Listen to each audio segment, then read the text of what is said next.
Hello once more to our line opinion panelists. An emergency housing shelter in Albuquerque opened this week at the Old Loveless Hospital on Gibson. That was on Tuesday. It will provide an emergency overnight space for 50 people. Now, the shelter received pushback from 3 Albuquerque city councilors last week, with one councilor saying the shelter's opening felt rushed. This all comes during a major back and forth between council and the mayor on safe outdoor spaces. And David, starting with this most recent example, was the Gibson area given enough notice before opening its housing shelter? Why the rocky start? No, I don't think they were given enough notice. But on the other hand, you could give them 3 or 4 years worth of notice and they're still going to push back. I mean, not in my backyard is just one of those things. Nobody wants to have a homeless shelter near them. Yet we somehow need homeless shelters. I mean, I'm always interested to look at the occupancy rate of the small houses sort of environments that they opened. And, Right. it just it doesn't work. I mean, none of these things, the homeless problem doesn't seem to be fixed by providing people with a place to go. And I don't understand why, but it doesn't seem to work. I mean, we seem to be opening them up. We tried Gibson, we tried the small homes thing. And I don't think we're really getting to the root. I mean, I don't even remember homeless people when I was a kid. I mean, granted, that was 40 years ago, but Right.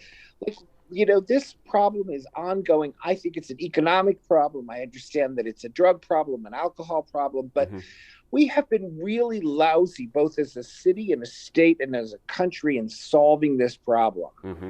Well, we've been at this debate, Laura, for 6 months. I mean, last week on the show, I sat down with Mayor Keller and asked him about this issue. Now, he pointed to the Gateway Center as the long-term solution in the first phase set to open this April, of course.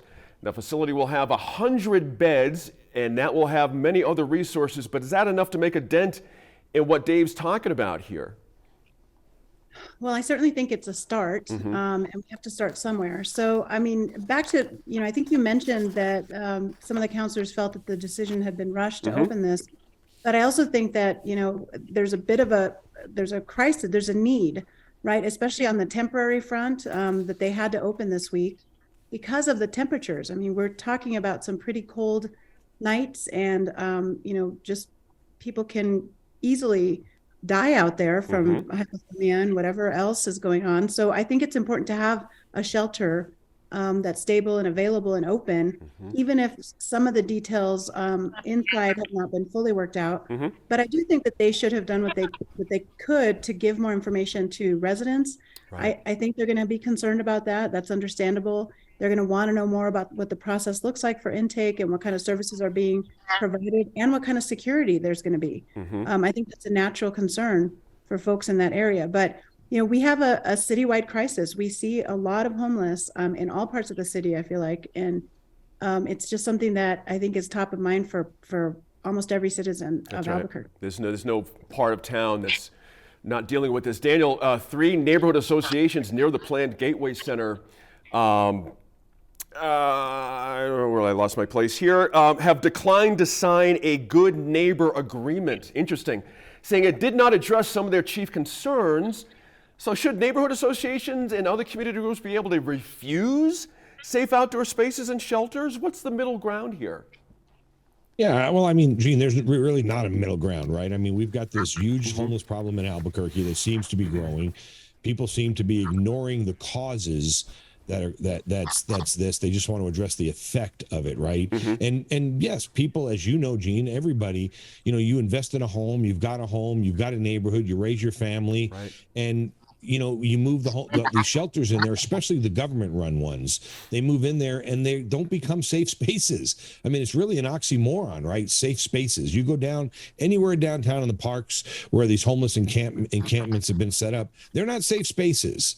They're not safe. It's not a safe place to go wandering. It's not a safe place to go help somebody. It's not a safe place to go hang out. So you're now going to take that and move that into somebody's neighborhood who spent hundreds of thousands of dollars buying a home, investing in their home, paying their mortgage, and say, hey, listen, here's your new neighbors. And by the way, you don't have a right to say anything about it. Now, you do have a right if somebody wanted to open up a gas station next door to you, or if somebody tried to open up a restaurant next to you, or someone tried to get a liquor license. If somebody trying to go out in the private sector tried to do a business in your neighborhood, you have all the say in the world. But if the government wants to come in and commandeer property values by saying, listen, we've solved this problem, what I think should happen is, and I'm not saying this to be funny, even though you're going to laugh, I mean it, why don't the people who want to solve this problem this way start at their own house? Why doesn't the mayor move one of these into his home community?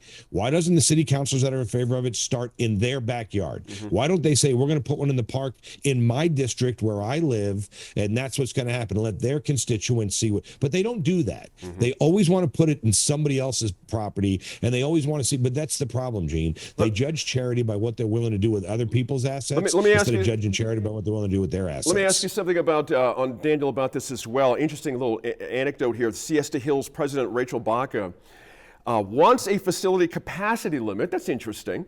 A guarantee the city will ban sanctioned homeless encampments in the vicinity. That's another interesting request. But this one makes it very interesting.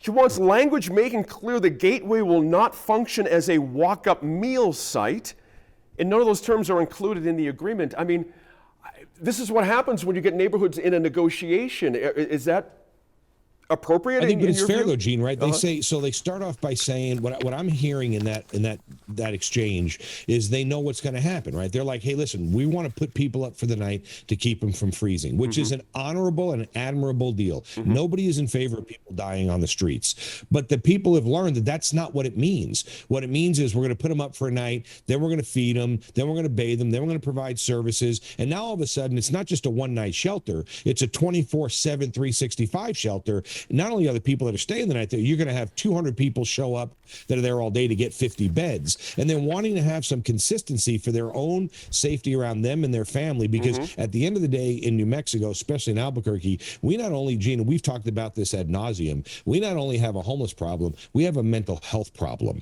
And so when you start moving homeless people with the enormous mental health issue, people have a right to be concerned. And again, I throw it back on our elected officials. They seem to be willing to take these experiments to other people's homes. Why don't they start at home? They say charity starts at home. Laura, I'm going to go one more time. By the way, the Gateway Shelter is expected to have more than 330 beds by summer 2025. So I just want to kind of tie that down with Dan.